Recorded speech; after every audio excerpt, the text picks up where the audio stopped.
Hello, everyone, and welcome to Brady Ware's webinar covering the One Big Beautiful Bill Act on dealerships. I'm Sam McGresty, shareholder and director in Brady Ware's Dealership Advisory Group, and I appreciate you all being on with us here today. And scanning the attending list, I see a lot of familiar names, and so I like to thank clients and associates for taking time to listen in. I noticed a lot of that aren't familiar with Brady Ware, so I like to focus it's a little bit about who Brady Ware is. So our focus for over 70 years has been able to provide business owners and individuals tax and accounting advisory guidance and support. From our 4 offices and more than 150 professionals, we assist traditional tax, accounting questions and issues. But as advisors to our clients, many times we find ourselves helping with those intangible issues that can sometimes even be more challenging to contend with. When it comes to our niche of dealerships, we serve over 200 rooftops across the Midwest and nationally and have over 80 years combined experience. Signed into law just a little more than a month ago, the One Big Beautiful Bill Act has extended some existing tax provisions while creating some new ones. So what does this mean for dealerships and what implications does it have on their financial operations? Are some of the areas are there more pressing areas than others? Joining me today to walk us through this new legislation are members of our national tax team as well as our dealership advisory team. Myself and Tom Wolf will cover dealership focused areas. Kristin Krabacher will cover federal tax aspects of the new legislation, and Mark Rossetti will focus on state and local tax impacts. So with that, let's get started. So Kristin, do you want to start with the federal tax implications? Yeah, we will start with the federal tax implications related to the business. Then we're going to go to state and local tax, individual highlights, and then our Q&A. So there's really three big key business provisions in the One Big Beautiful Bill Act. There's section 174, which is related to R&D, the deduction of R&D expenses. We're not going to dive into that today. It's not super applicable to dealers, but it's something that you'll want to consider if you've got investments outside the dealership space, as it is a big change for really heavily focused R&D companies. We're going to touch on section 163J, which affects interest capitalization. And then we're also going to talk about bonus depreciation and how that has been extended in the One Big Beautiful Bill Act. So 163J, otherwise known as the interest expense limitation, a little history related to that. Before the Tax Cuts and Jobs Act in 2017, the interest paid or accrued on business debt was generally fully deductible with no cap on it based on their income or EBITDA. The only limitation was generally applied to corporations with foreign affiliates. Now, when the Tax Cuts and Jobs Act was enacted, 163J came into play starting in December 2017. That limitation is based on 30% of adjusted taxable income for the years 2018 and 2021. It was defined similarly to EBITDA, so we're adding back depreciation. Beginning in 2022, it was calculated based on EBIT, which does not add back depreciation and thus kind of limits the deduction. This has been a big pain point for dealers, as in order to fully deduct our floor plan interest, many of you know we often lose the benefit of bonus depreciation, as that's kind of one of the trade-offs that went into play when the TCJA was enacted. Having this depreciation add back gives us a little more flexibility in that space. So hopefully any interest outside of our floor plan interest is being less limited and we're able to better utilize that bonus depreciation. So under the OBBBA, the 163J is again modified to add back that depreciation and amortization. Here's an example of the impact on interest limitations. So if we're looking at the TCJA enacted limitations, you'll see the taxable income before the interest limit at $700,000. We reduce that by interest income, add back interest expense. We get to that ATI and determine the interest limitation based on that amount. That creates taxable income after the limit, after the interest limit of $785,000 and a total tax at about $165,000. If we're looking at the one big beautiful bill calculation, the taxable income is the same at 700,000. We reduce by the interest income, add back interest expense. We add back depreciation and amortization and come in at that higher ATI, which the interest limit is then calculated off of. So based on that calculation, the tax is coming in about $147,000. So that can be a significant savings for those who have been previously limited on their interest expense deduction. And again, floor plan is excluded from this limitation as long as bonus depreciation is not taken. One change in bonus depreciation prior to the Tax Cuts and Jobs Act was 50% for equipment placed into service in 2017, 40% in 18, and 30% in 19. So they've started to create these phase outs. When the Tax Cuts and Jobs Act came around, the TCJA temporarily allowed 100% expensing, which many of us benefited from. That was for business property placed into service after September 27th, 2017 and before January 1st, 23. And we've kind of seen that allowance start to go down by 20% each year, and it was set to expire after January 1st, 2027.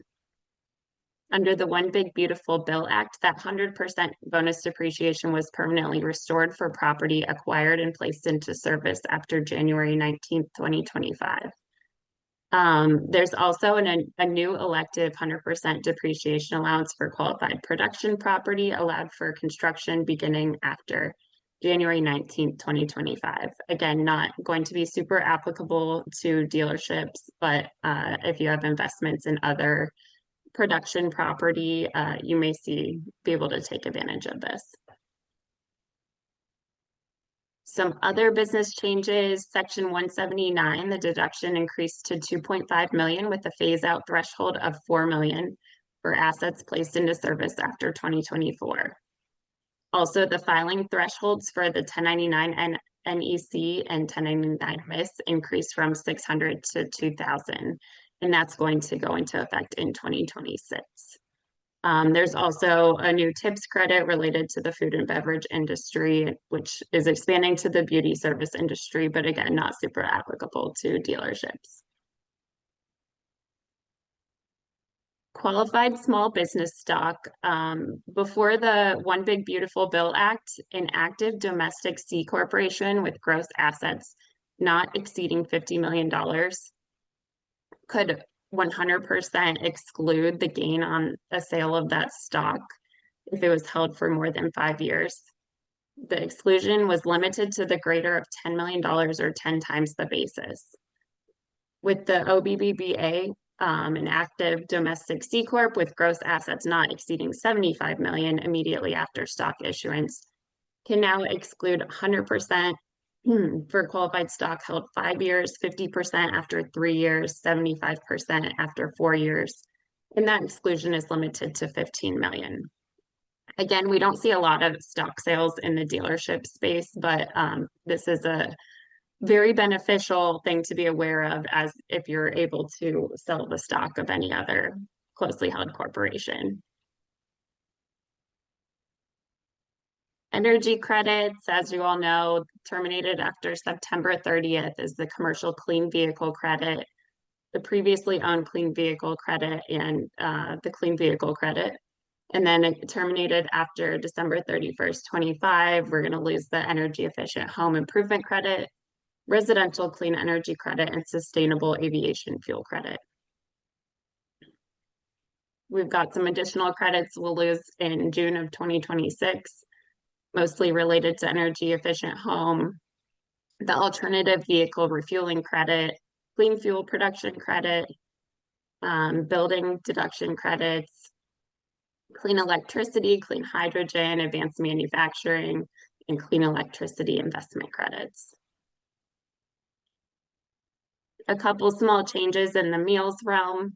One interesting exception they added to keep meals at 100% deductible are for fishing activities.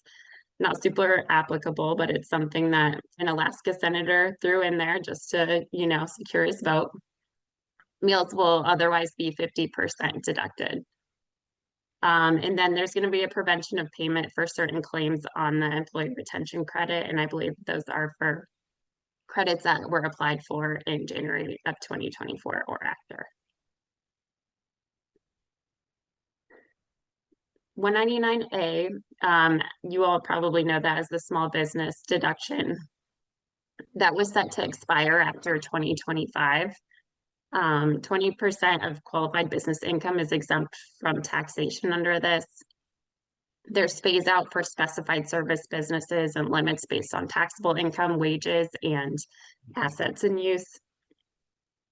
After the One Big Beautiful Bill Act, they permanently included that 20% deduction, created higher phase outs, and a $400 minimum for taxpayers with $1,000 of QBI, and that starts in January of 2026. And now I'm going to throw it over to Mark to talk about some insights on state and local taxes. Thanks, Kristin. Like the federal One Big Beautiful Bill Act, most of the state and local implications are positive in that, if you can go to the first slide there.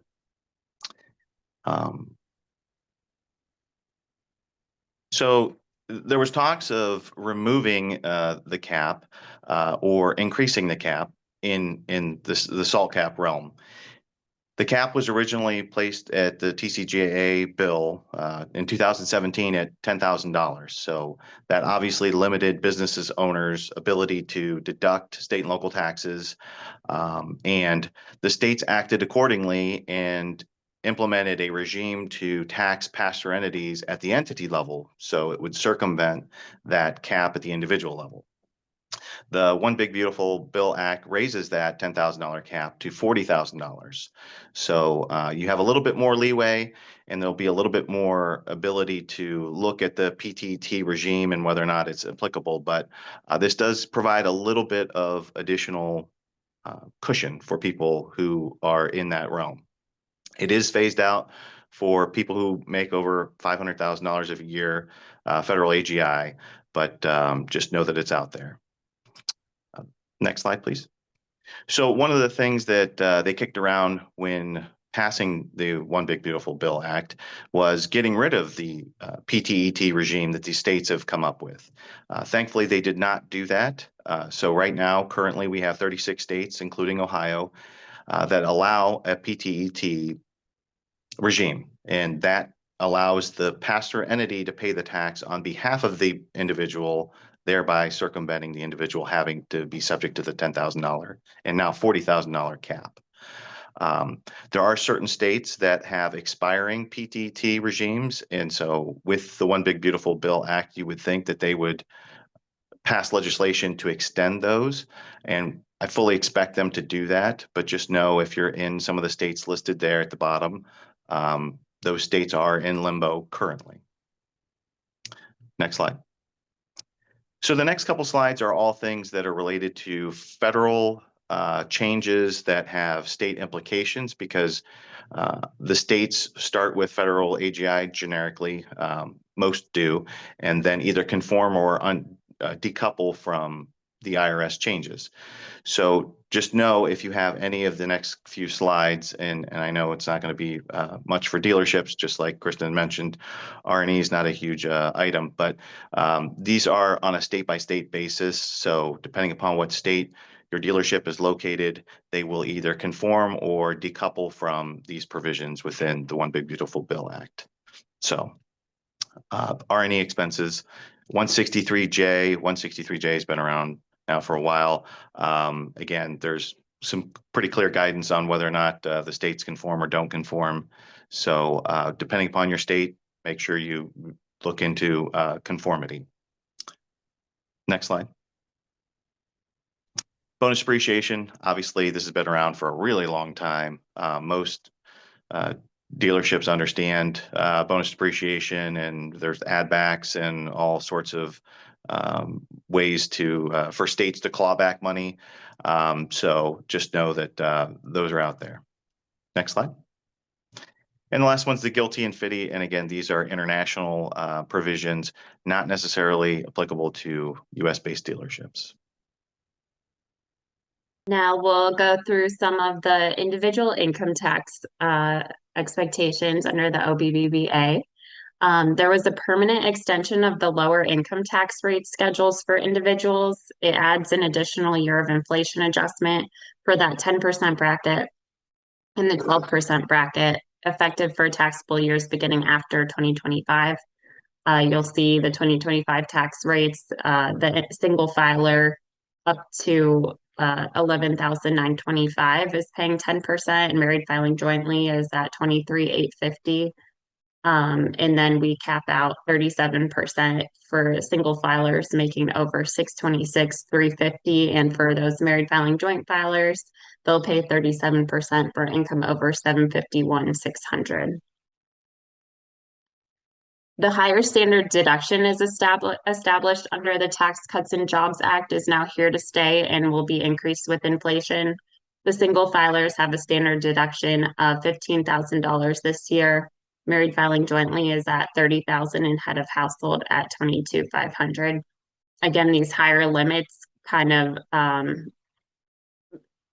create quite a few less itemized filers. This brings us to the SALT deduction. Mark touched on this, but here's a good slide to reference kind of where we've been and how far we've come and the differences in our SALT deduction and where they've been capped going forward.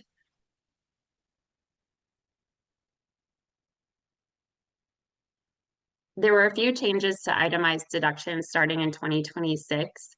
The unreimbursed educator expenses was added to be an itemized deduction rather than an unreimbursed employee business expense.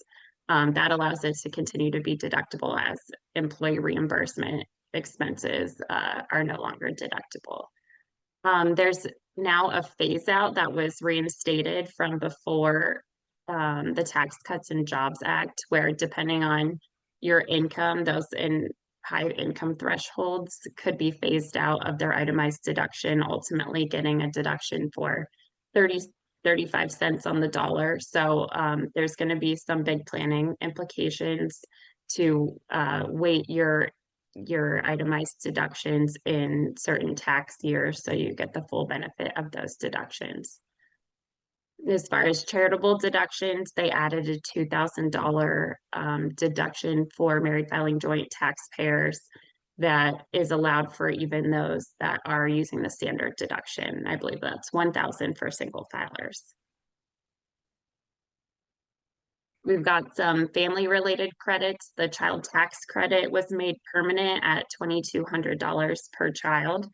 Again, subject to income limitations, and there's certain amounts of that is refundable versus non-refundable, but ultimately that's a win for a lot of middle class taxpayer families. There's the new Trump accounts. This is kind of functions like an IRA where you can contribute money for a beneficiary to basically grow until they're of retirement age and take distributions at that point. There's going to be opportunities for employers to put money in that tax-free, and children born between 2025 and 2028 will have $1,000 deposited into that account by the government. There's also some more flexibility in the 529 and what you're allowed to use those funds for. They've opened it up to homeschooling expenses, certain educational related therapies, a lot of post-secondary certificates that aren't necessarily college. There's really a lot more flexibility in what we can use those funds for now. Of interest to our dealerships, we've got our new car interest deduction. So this is a deduction that's above the line for up to $10,000 of interest on qualified passenger vehicle loans that originate between 2025 and 2028. Those vehicles must be new, assembled in the United States, and for personal use. And that phase out begins at $100,000 for single taxpayers and $200,000 for joint taxpayers. That'll be a nice selling point for the the cars that qualify. Hopefully we'll see some more buyers come out for those vehicles. Another deduction that was added is the senior deduction, where individuals over 65 would get an additional deduction of $6,000 per individual. And that phase out begins at $75,000 for single taxpayers and $150,000 for joint. We also have the tip income deduction, where individuals can deduct up to $25,000 in qualified tip income. Now, these must be for occupations deemed by the IRS to be customarily receiving tips. We haven't gotten official guidance on what that entails, but we will certainly pass that out if any of that information is relevant to our dealership clients. The overtime pay deduction, you're probably going to get a lot of questions on this from your employees, but individuals with qualified pay can now deduct the premium, the extra halftime portion, up to $12,500 per individual on their tax returns. That phase out begins at $150,000 for single filers or $300,000 for joint filers. Now, this is effective for the tax year 2025, so there's going to be some new reporting requirements to make sure we get that information to our employees at year end. We're thinking that they're going to provide some guidance on that, hopefully by year end, but we'll likely want to put that overtime premium in an informational box on the W-2. So the employees have the information relevant to file for that deduction. Aside from that, this deduction is determined at the employee level, so I don't anticipate there will be any other considerations for the employer as far as changing the tax withholdings or anything.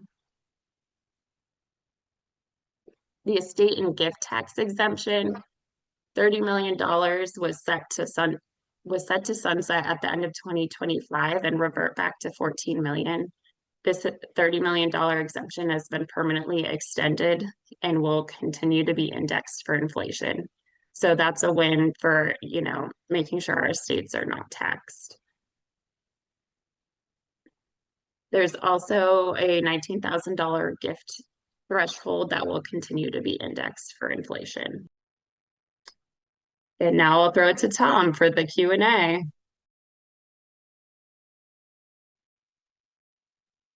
Thank you, Kristin. Good afternoon, everyone. I'm Tom Wolf, also with the Brady Ware Dealership Service Advisors. Want to remind everyone, if you haven't already, to put some questions out there in the Q&A section. If there was something we didn't cover that you wanted to further discuss.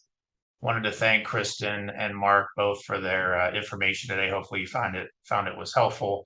I do have a few questions that have come up in the chat box, but again, if you've got more, please put those in there now. I think this one would be a good one for Kristin, talking about the deductibility of the auto loan interest. How aggressive should dealers be with dealing with the customers and talking about the auto loan interest deduction? I think it's really important to make sure that your sales team is trained in what vehicles qualify for that deduction. And remember, you don't know your customer's whole tax situation, so you can't guarantee that they're going to be eligible for the deduction.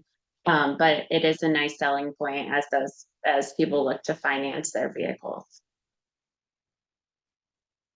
Yeah, I think making sure that they, the salespeople know what vehicles qualify for the deduction based upon where they were assembled, I think is the key thing there, and then letting the customer take it from there. So that's a good question for sure.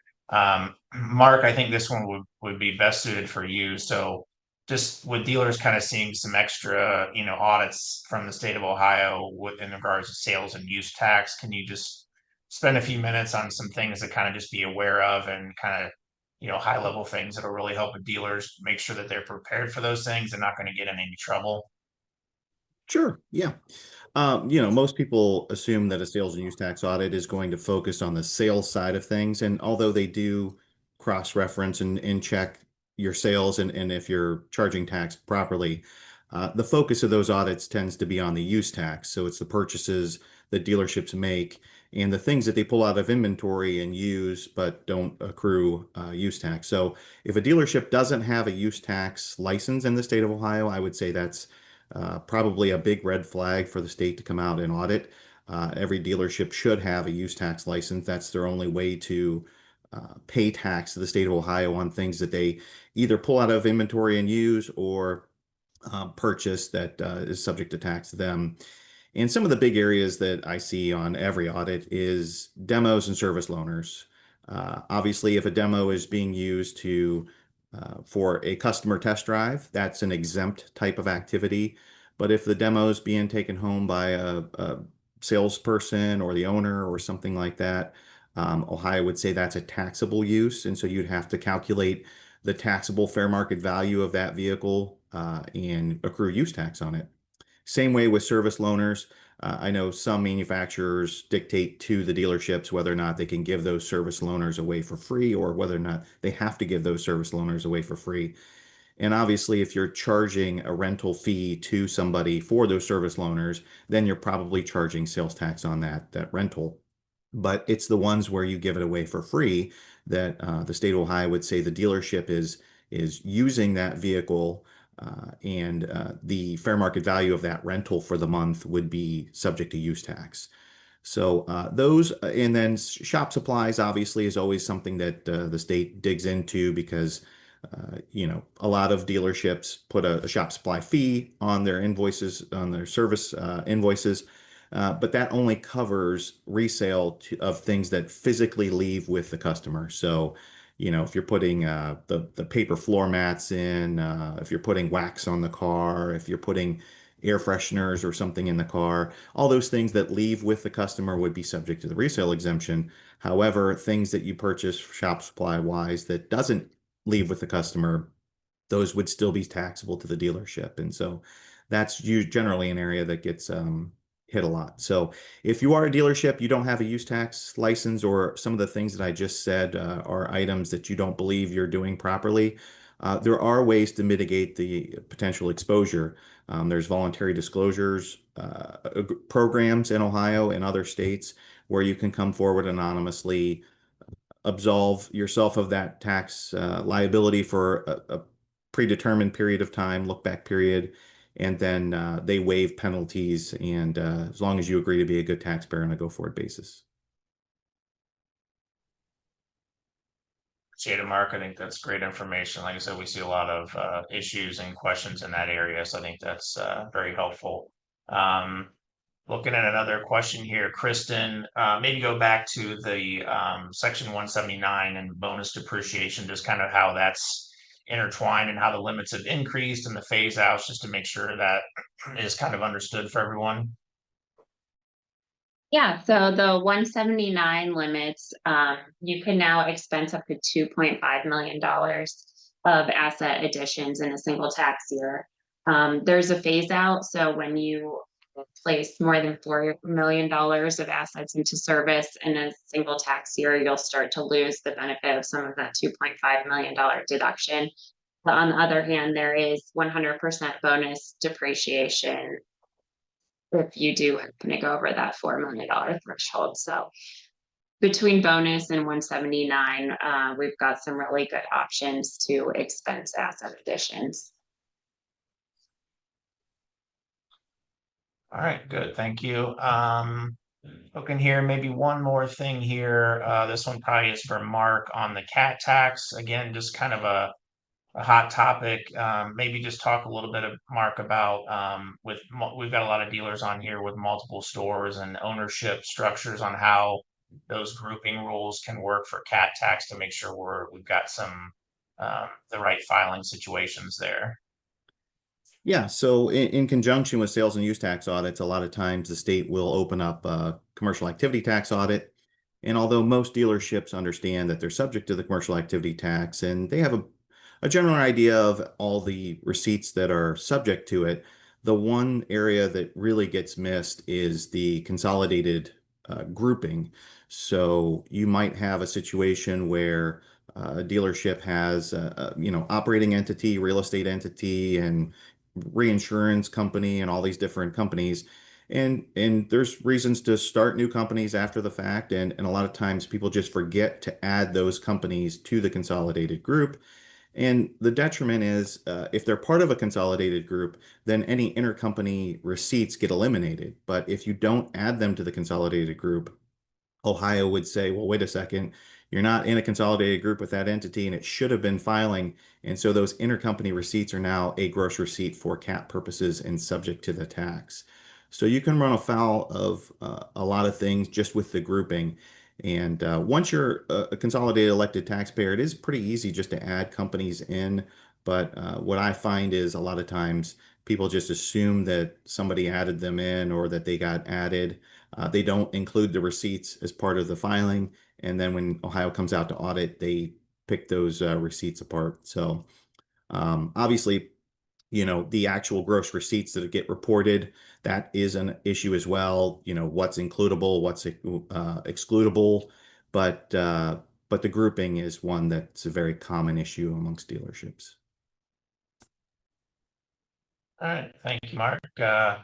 Got a few more questions here. Might have time for one more. I think this one is probably best suited for Kristin. Can you go back to the EV credits and talk a little bit more about when those expire and what's going to happen after those expire here in the fall? Yeah, so the $7,500 credit for new EVs and the $4,000 credit for used EVs, that's going to expire at the end of September. So now is a really good time to aggressively promote these vehicles if they're still on your lot. There's also a concern that the EV credit website won't be available for long after that September 30th date. So it's important to get those credits entered as soon as possible. Yeah, I would say for dealers to punch those credits into the website on the 30th if you can, if not very soon after. We never know what's going to happen with the government and that website. So yeah, so I think we got some great questions. Apologize that we had a few questions that we didn't have a chance to get to, but we'll be reaching out to everyone individually on that to follow up if we didn't get your question answered today. So I want to thank you, everyone, for your time, Kristin, Mark, especially for the presentation. Hopefully our clients and other friends have found it helpful. Here's some additional resources you can kind of track with any changes and updates to the new tax bill. Any thoughts that we put out on that, there's a way on our website to keep track of that. So appreciate everyone's time today. Again, if you have future questions, please don't hesitate to reach out, and hope everyone has a great afternoon. Thank you.